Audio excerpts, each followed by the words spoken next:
어떤 교회에 목사님이 새로 부임을 하셨습니다.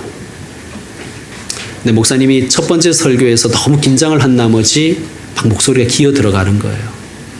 잘 안 들리니까 저 뒤쪽에 있는 한 성도가 목사님께 부탁을 합니다. 목사님, 저 크게 좀 말씀해 주세요. 하나도 안 들려요. 그러니까 앞에 앉았던 어떤 분이 그분에게 얘기합니다. 들어봐야 별것 없어. 누군가 우스갯소리로 지어낸 이야기겠죠. 그런데 웃을 수만은 없습니다. 여러분, 말씀이 들리지 않는 것, 혹은 바른 말씀을 들을 수 없는 것, 그것이 우리의 아픔 아닙니까? 예배자들의 가장 큰 아픔 중에 하나일 것입니다. 오늘 말씀 4절에 보면 사도 요한이 크게 울고 있습니다. 지금도 그렇지만 초기 기독교 교회의 예배의 핵심은, 절정은 말씀이었습니다. 요한계시록이 쓰여질 당시에 그리스도인들은 모이면 먼저 성찬을 나누고요. 그 다음에는 두루마리 성경을 가지고 오거나, 혹은 사도들과 사도의 제자들이 보낸 서신서 두루마리를 가지고 전문 낭독자가 읽었습니다. 왜 전문 낭독자가 있었냐면 당시에는 문맹률이 높았거든요. 글을 아는 자가 얼마 없었습니다. 그리고 대부분의 사람들이 손으로 쓴 글씨이기 때문에 이것에 익숙하지 않은 사람은 잘 읽을 수가 없었습니다. 전문 낭독자가 이 두루마리 성경을 읽는데요. 보통 두루마리 성경은 처음부터 끝까지 다 읽어야 됩니다. 지금 우리 성경은 이렇게 장절로 구분되어 있지만 원래 두루마리 성경은 장절이 없었어요. 그러니까 중간에 끊어 읽을 수가 없었습니다. 그러니까 지금은 성경 봉독 시간보다 설교 시간이 길지만 당시에는 성경 봉독이 훨씬 길었습니다. 말씀을 이렇게 풀어줄 사람이 있으면 좋지만 없어도 크게 그들은 문제가 되지 않았습니다. 말씀 그 자체로 그들은 감사하고 행복했습니다. 자, 오늘 우리가 읽은 본문은 4장부터 이어지는 하늘의 예배, 그 예배를 우리가 같이 묵상하고 있습니다. 오늘 이 예배의 절정은, 이 하늘 예배의 절정은 말씀 시간이었습니다. 자, 1절을 보니 내가 봄에 이렇게 시작합니다. 여기서 나는 누구죠? 요한 사도입니다. 보좌에 앉으신 이의 오른손에 두루마리가 있으니, 말씀드렸지만 보통 두루마리 성경은 사람이 쓴 거였어요. 보통이 아니라 다 그렇습니다. 그런데 요한이 보니, 이 하늘 예배에 가보니 하나님의 오른손에 두루마리가 딱 들려 있는 거예요. 하나님이 쓰신 두루마리. 얼마나 요한이 기대가 컸겠습니까? 감동이 컸겠죠. 그런데 문제는 이 두루마리가 7인으로 봉해져 있어요. 제가 오늘 주보에 그 이미지를 실어 두었는데요. 악보 밑에 있습니다. 한번 참고하십시오. 이렇게 두루마리에 인봉이 쳐 있는 거예요. 힘 있는 천사가 외칩니다. 누가 그 두루마리를 펴며 그 인을 떼기에 합당하냐? 그런데 그 두루마리를 펴거나 보거나 하기에 합당한 자가 보이지 않습니다. 즉, 말씀을 전해줄 사람이 보이지 않는 거예요. 그래서 어떻게 합니까? 그래서 요한이 우는 거예요. 그것도 그냥 크게 울었대요. 대성통곡을 한 것입니다. 사랑하는 형제자매 여러분, 여러분에게는 이런 눈물이 있습니까? 여러분에게는 언제 주로 우십니까? 자존심이 상해서, 혹은 돈이 별로 없어서 우십니까? 그건 세상 사람들도 울어요. 그러면 그리스도인들에게 있어야 눈물은 무엇일까요? 여러분, 혹시 난 왜 말씀이 들리지 않을까? 그것 때문에 우십니까? 억울해하십니까? 왜 나는 바른 말씀을 들을 수 없는가? 나는 왜 생명의 말씀을 못 듣는가? 대한 눈물이 우리에게 있습니까? 여러분, 우리에게 이 눈물이 있어야 됩니다. 말씀이 들리지 않아서 우는 눈물. 하나님, 저는 말씀을 읽어도 들어도 도무지 들리지가 않습니다. 하나님, 왜 우리에게는 생명의 말씀이 선포되지 않습니까?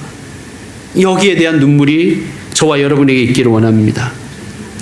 근데 여러분, 여기에서 우리가 조금 더 어렵게 들어가면요, 요한의 눈물은 하나님의 심판을 갈구하는 눈물입니다. 1절을 보면 이 두루마리에 안팎으로 글이 써져 있고 봉인되었다고 되어 있죠. 구약 성경을 공부해 보면, 또 묵시문학이라는 분야를 공부해 보면 이렇게 안팎으로 쓰고 봉인되었다는 것은 심판의 내용을 담고 있는 두루마리라는 것을 알 수가 있습니다. 그러니까 인봉을 뗀다는 것은 심판이 실행된다는 뜻이에요. 요한이 울었던 이유는 심판이 실행되지 않아서 우는 거예요. 조금 이해가 되지 않죠? 왜 하나님의 심판이 내리지 않는 것에 대해서 울까? 여러분, 우리는 이해가 되지 않지만 이들이 당시에 로마의 압제와 박해 가운데 있었던 교회라는 것을 우리가 생각한다면 하나님의 심판이 임하지 않는 것에 대한 눈물을 우리는 이해할 수 있겠습니다. 여러분, 신학적으로 볼 때요, 심판은 구원이라는 프로그램의 일부분입니다. 그러니까 심판이 있어야 구원이 있는 거예요. 구원의 완성을 위해서는 심판이 반드시 필요한 것입니다. 그래서 요한이 우는 거예요. 하나님의 구원이 이 땅에 임하기 위해서는 심판이 있어야 되는데 심판이 없는 거예요. 그래서 하나님의 심판을 기대하는 자들은 이렇게 하나님을 향하여 기도하는 거예요. 아멘, 주 예수여 어서 오시옵소서. 오셔서 심판하시고 우리를 구원하시옵소서. 자, 요한이 울고 있습니다. 심판이 실행되지 않아서 울고 있습니다. 아마 요한은 이렇게 울부짖었을 거예요. 하나님, 정의로우신 하나님, 로마가 이렇게 교회를 박해하고 하나님의 성도를 이렇게 짓밟는데 왜 하나님 저 악독한 로마를 심판하지 않으십니까? 그는 그래서 울었을 것입니다. 아마 대성통곡했을 것입니다. 여러분, 그리스도인들의 눈물은요, 단지 개인적인 억울함과 자존심 상하는 차원을 좀 넘어서야 됩니다. 공적인 영역으로 좀 나아가야 돼요. 사적인 이유 때문에만 우는 것이 아니라 공적인 영역으로 넘어가서 시대의 아픔을 대변할 수가 있어야 됩니다. 지난 금요일 9월 20일에 현대중공업에서 일하던 하청 노동자 한 분이 돌아가셨습니다. 사고로 돌아가셨습니다. 지난해 말에는 태안발전소에서 일하던 고 김용균 씨가 숨졌습니다. 이분도 하청 노동자입니다. 구의역에서 스크린도어 사고로 숨진 19살 젊은이도 하청 노동자였어요. 여러분, 우리는 내 집값 하락하는 것은 억울해하고 슬퍼하는 거, 눈물 흘리는데 천하보다 귀하다고 하신 생명의 가치가 무너지고 있는 것에 대해서는, 떨어지고 있는 것에 대해서는 전혀 눈물을 흘리지 않는 거예요. 여러분, 우리가 여기에 눈물이 있어야 돼요.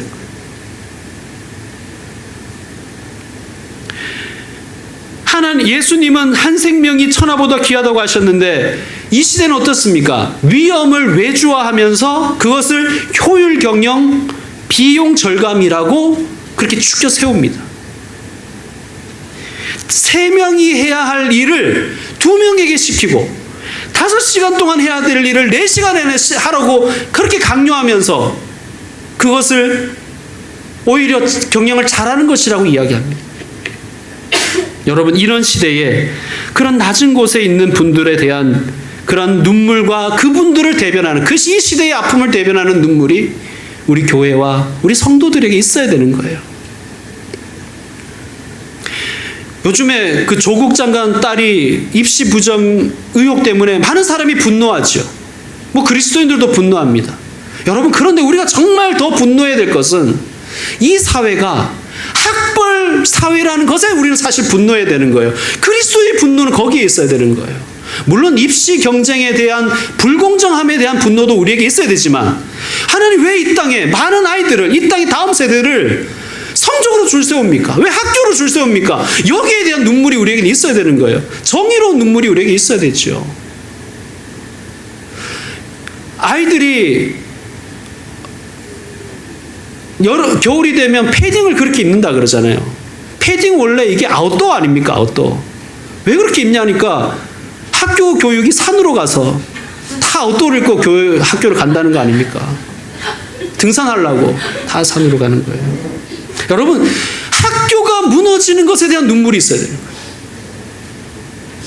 여러분, 우린 이런 좀 눈물이 있어야 좀 세상 사람들이 우리를 다르게 보지 않겠습니까? 똑같이 평등 때문에 우는 거예요. 평등이라는 게 뭐냐면 집 평수랑 자녀 등수인 거예요.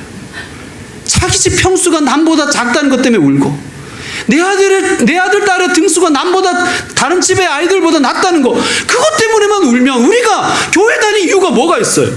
예수를 뭐 하려고 믿습니까? 사적인 영역의 눈물에만 그치지 말고 공적인 영역의 눈물이 우리에게 있어야 돼요.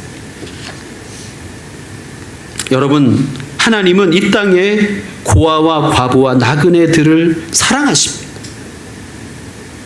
그들을 대변하는 교회가 되어야 될 것입니다. 여러분, 우리 예배에 꼭 있어야 될 것이 무엇이냐? 눈물입니다. 눈물. 여러분, 눈물은 영혼의 치료제입니다. 말씀이 들리지 않아서 울고, 바른 말씀을 들을 수 없어서 울고, 또 이 땅에 하나님의 통치, 심판과 구원이 실행되지 않음에 대한 통곡과 눈물이 저와 여러분에게 있기를 소망합니다. 두 번째로, 예배에는 뭐가 있어야 되느냐? 새 노래가 있어야 되는 거예요. 오늘 말씀 9절에 보면 이렇게 시작합니다. 그들이 새 노래를 불러 이르되. 여러분, 새 노래가 뭐예요? 새 노래가 뭘까요? 처음 불러보는 노래가 새 노래입니까? 오늘 불렀던 기뻐하며 왕께 새 노래입니까?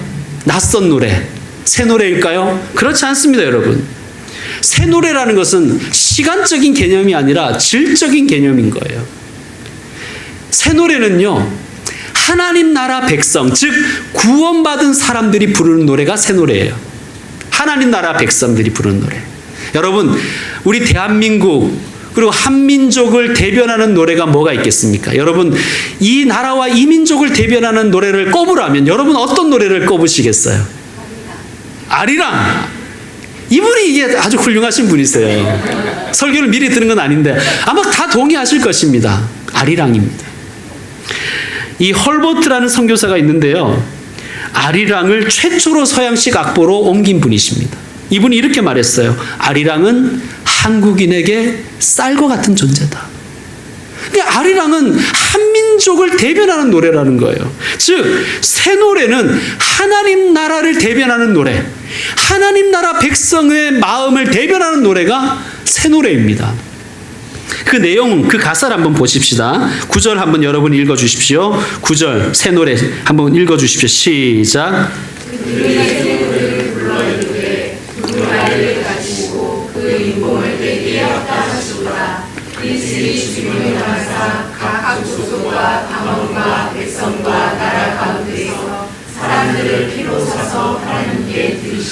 아멘. 두루마리를 가지시고 그 인봉을 떼기에 합당하시도다. 설명드렸습니다. 심판과 구원이 예수 그리스도께 합당하다는 거예요.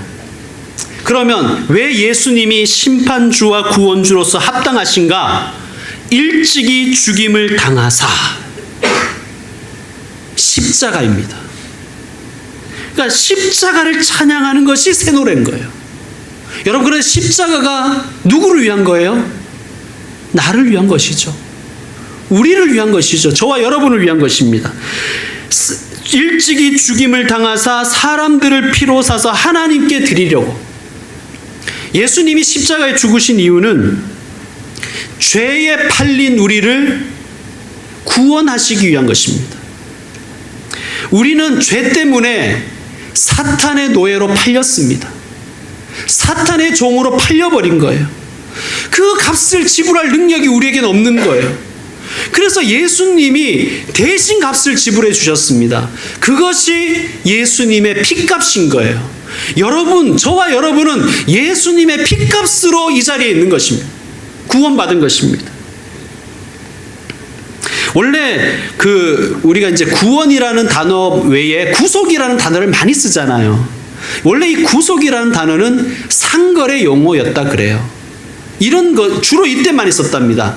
어떤 종을, 어떤 노예를 내가 대신 값을 주고 노예에서 해방시켜 줄 때 구속, 속량이라는 단어를 썼다는 거예요. 여러분, 우리를 사탄의 노예에서, 죄의 종에서 해방시키기 위해서 예수님 십자가에 죽으셨고 우리를 예수님의 핏값으로 사서 하나님께 드리셨습니다. 이것을 고백하는 것이 새 노래인 거예요. 자, 10절 말씀도 한번 읽어주십시오. 10절 시작. 그들로 우리 하나님 앞에서 나라와 제사장을 삼으셨으니 그들이 땅에서 왕노릇 하리로다. 아멘. 여러분, 제가 나라와 제사장에 대해서는 몇 번 설명을 드렸습니다. 우리를 그러면 왜 핏값으로 사서 하나님께 드리셨는가? 그 목적이 있는데 그것이 바로 우리를 나라와 제사장 삼기 위한 거라는 거예요. 나라는 뭡니까? 나라는 통치의 개념으로 봐야 된다 그랬죠? 나라에는 우리가 하나님 나라는 영토의 개념이 아니라 여러분 한 분 한 분이 하나님 나라의 영토인 거예요. 여러분이 삶에서 하나님의 통치에 순종하면 그 자리가 하나님 나라가 되는 거예요. 여러분이 하나님 나라입니다. 하나님의 목적 거기에 있는 것입니다. 제사장은 뭐예요? 제사장은 백성과 하나님을 연결시켜 주어서 백성이 하나님의 복을 받고 누릴 수 있도록 하는 존재가 제사장입니다. 우리를 이타적인 존재로 부르셨다는 거예요. 나만 잘 먹고 잘 사는 존재가 아니라 이 땅을 복되게 하는 존재로 우리를 부르셨다는 거예요. 그것이 예수님이 십자가에 피 흘리신 목적이라는 것입니다. 여러분, 나라와 제사장이 되는 것, 그것이 우리의 사명이요, 우리 교회의 사명입니다. 그러므로 여러분 정리하면 이렇습니다. 새 노래는 하나님의 구원하심과 우리를 향하신 사명, 우리에게 주신 사명을 노래하는 것이 새 노래인 거예요. 그런데 이 새 노래에 대한 아주 중요한 특징을 말씀해 주시는 말씀이 있어요. 우리 구약 성경을 한번 찾아보시겠습니다. 오늘 말씀은 손으로 잡으시고요. 시편 40편 말씀을 한번 찾아가 보십시오.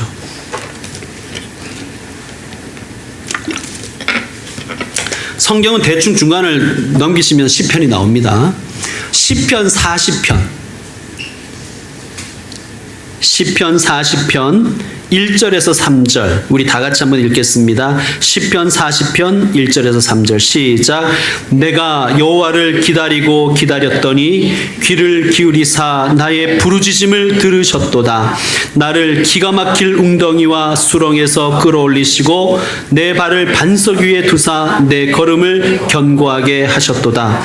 새 노래 곧 우리 하나님께 올릴 찬송을 내 입에 두셨으니 많은 사람이 보고 두려워하여 여호와를 의지하리로다. 아멘. 3절에 새 노래라는 단어가 나오지요. 새 노래 곧 우리 하나님께 올릴 찬송을 내 입에 두셨으니 많은 사람이 듣고가 아니라 보고. 새 노래는 사람들의 귀에 들려지는 것이 아니라 사람들에게 보여지는 거예요. 사람들이 우리의 새 노래를 보고 하나님을 두려워하고 하나님을 의지하게 하는 것이 새 노래입니다. 여러분, 우리가 어떤 사람이 변하면 우리가 막 무섭잖아요. 저 인간이 왜 저렇게 또 변했나? 막 무섭지 않습니까? 사람이 변하는 게 제일 무서운 거예요. 저 인간이 교회를 다니더니만 완전히 바뀌었네. 아이고 무서워라. 종교가 무섭다. 뭐 이게 이 정도는 돼야 되는 거예요. 나쁜 쪽으로 말고 좋은 쪽으로. 여러분, 그러므로 새 노래는요, 변화입니다. 변화. 삶의 변화. 예배에 꼭 있어야 될 것은 새 노래인데 새 노래가 뭐냐? 변화인 거예요. 변화. 예배 자리에 나올 때는 어떤 모습으로 나왔든지 예배 자리에서는 변화가 되어야 되는 거예요. 변화입니다. 마지막으로 예배에 있어야 할 것은, 예배에 꼭 있어야 할 것은 아멘입니다. 아멘. 자, 우리 다시 요한계시로 넘어가서요. 오늘 그 14절 다시 한번 보시면 이 예배가 내 생물의 이 말로 이 예배가 끝입니다. 마쳐집니다. 무엇입니까? 아멘. 물론 뒤에 장로들은 엎드려 경배하더라 있지만 예배는 아멘으로 마치는 거예요. 아멘이 예배를 완성시키는 거예요. 여러분, 그러나 이 아멘이라는 단어는요, 하나님께만 드리는 단어입니다. 아멘은 원래 구약 성경 구약 성경을 쓰여진 히브리어의 단어예요. 그런데 헬라어로 쓰여진 신약 성경을 쓰면서도 아멘은 번역하지 않았어요. 해석하지 않았어요. 그대로 아멘을 썼습니다. 왜냐하면 아멘을 정확하게 번역할 단어가 헬라어에 없기 때문이에요. 아니, 헬라어에도 없는 단어를 어떤 언어가 가지고 있겠습니까? 그래서 세계 모든 교회가 유일하게 해석하지 않고 번역하지 않고 쓰는 단어가 있는데 그게 아멘입니다. 아멘. 아멘. 아멘에는 여러 가지 뜻이 있죠. 여러분이 아는 어떤 뜻이 있습니까? 진실로, 참으로 라는 부사, 감탄사가 아멘입니다. 또 아멘은 어떤 뜻이 있습니까? 네, 주님 제가 동의합니다. 네, 주님 그렇습니다. 참으로 그렇습니다. 하나님을 향한 동의가 아멘입니다. 또 어떤 뜻이 있는가? 말씀대로 이루어질지어다 라는 선포가 아멘입니다. 한마디로 정리하면 아멘은 하나님을 향한 절대 긍정입니다. 절대 긍정. 그러므로 참된 예배자들은 기도와 찬양과 말씀 들을 때 아멘으로 화답합니다. 아멘. 우리가 아멘으로 하나님께 영광을 올려드리노라. 여러분, 예배를 드리고 나서는요, 하나님을 향한 절대 긍정이 있어야 되는 거예요. 아멘, 아멘. 하나님, 제가 이제 다시 세상으로 나아갑니다. 말씀대로 살겠습니다. 아멘이 되겠습니다. 하나님을 향해 절대 긍정하며 살겠습니다. 여러분, 믿음이 하나님을 향한 절대 긍정인 거예요. 여러분, 예배의 마지막 순서는 축도죠. 축도를 드리면 모든 성도가 아멘합니다. 그게 예배의 완성입니다. 순교자 저스틴이라는 사람이 있는데요. 이분이 AD 150년경의 예배를, 기독교인들의 예배를 묘사했습니다. 근데 그분이 이렇게 썼어요. 축도가 끝나면 회중이 언제나 우렁찬 소리로 아멘 했다는 거예요. 그런데 아멘만 한 것이 아니라 심지어 박수치며 환호하며 예배를 마쳤다는 거예요. 여러분, 우리도 한번 해볼까요? 오늘 축도 끝나고. 아니, 연습을 먼저 한번 해봐야 됩니다. 이 연습이 안 되면 못하는 거예요. 자, 제가 이렇게 축도할 것입니다. 주 예수 그리스도의 은혜와 하나님의 사랑과 성령의 교통하심이 주님의 자녀들에게 이제로부터 영원토록 함께 계실지어다. 아멘. 할렐루야 하고 한번 끝내보는 거예요, 오늘. 예. 아멘, 할렐루야 박수 치면서. 예. 이제 말씀 마무리하겠습니다. 여러분, 예배에 있어야 될 것 6가지 우리 지난 시간부터 배웠습니다. 지난 시간에 3가지 배웠죠. 엎드려, 하나님께 엎드리라는 거예요. 경배하며, 드리며, 이 3가지가 있어야 됩니다. 그리고 오늘 배운 3가지, 첫 번째 무엇입니까? 눈물이 있어야 됩니다. 또 새 노래가 있어요. 새 노래가 뭐라고요? 변화. 그리고 또 뭐가 있어야 됩니까? 아멘. 하나님을 향한 절대 긍정. 이것이 있어야 예배입니다. 사랑하는 성도 여러분, 하나님은 돈 많은 사람을 찾으시는 것도 아니고요. 하나님은 학력이 높은 사람을 찾으시는 것도 아니고요. 하나님은 예배자를 찾는다고 요한복음 4장 24절에 말씀하셨습니다. 하나님은 영과 진리로 예배하는 예배자를 찾으시느니라. 하나님이 찾으시는 그 예배자 되시는 저와 여러분 되기를 주의 이름으로 축원합니다. 아멘. 기도하겠습니다. 하나님은 예배 받으시기에 합당한 분이십니다. 우리는 예배 드리기에 합당치 않은 존재이지만 오직 하나님이 예배 받으시기에 합당하시고 하나님이 우리의 예배 받으시기를 기뻐하시기에 우리의 온 맘 다하여 우리의 모든 것 다하여 하나님 예배하길 원합니다. 하나님 우리에게 눈물이 있게 하여 주옵소서. 말씀이 들려지지 않은 것에 대한 눈물, 바른 말씀이 선포되지 않음에 대한 눈물과 통곡이 우리에게 있게 하여 주옵소서. 하나님의 통치가 실현되지 않은 것에 대한 눈물이 우리에게 있게 하여 주옵소서. 이 땅의 눈물을 대변하는 눈물이 우리에게 있게 하여 주시옵소서. 또한 하나님, 우리 예배에 새 노래 있기를 원합니다. 삶의 변화가 있는 예배가 되길 원합니다. 그냥 일주일에 1시간 때우는 예배가 아니라 이 예배를 통하여 우리의 영혼이 변화되고 우리의 삶이 변화되는 그런 변화되는 예배가 우리 가운데 있기를 원합니다. 하나님 또한 예배를 아멘으로 드리게 하여 주옵소서. 하나님을 향한 절대 긍정으로 예배 드리게 하여 주옵소서. 또한 아멘하고 세상 속으로 나갈 때 하나님을 향한 절대 긍정, 절대 믿음 가지고 살게 하여 주시옵소서. 예수님의 이름으로 기도드립니다. 아멘. 우리 다 같이 일어나서 결단의 찬양 드리겠습니다. 결단의 찬양은 우리 보좌 앞에 모였네.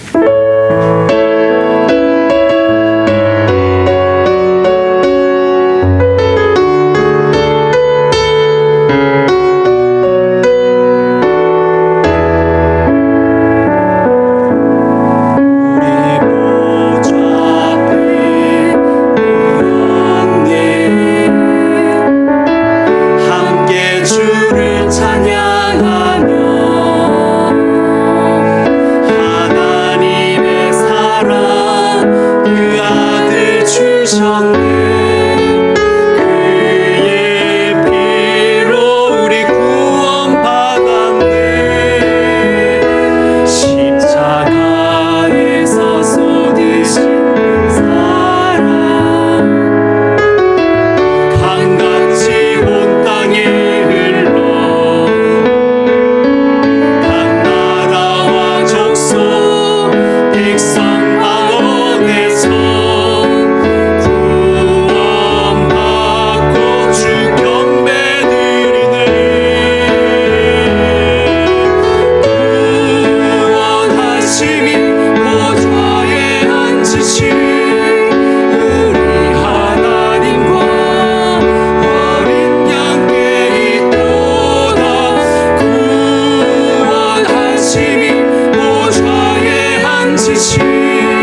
예수 그리스도의 은혜와 하나님의 사랑과 성령의 교통하심이, 하나님이 찾으시는 예배자, 하나님이 찾으시는 교회, 제가 되겠습니다. 우리가 되겠습니다. 하나님을 향한 절대 긍정으로 살겠습니다. 다짐하는 모든 주님의 예배자들에게 이제로부터 영원토록 함께 계실지어다. 아멘. 할렐루야.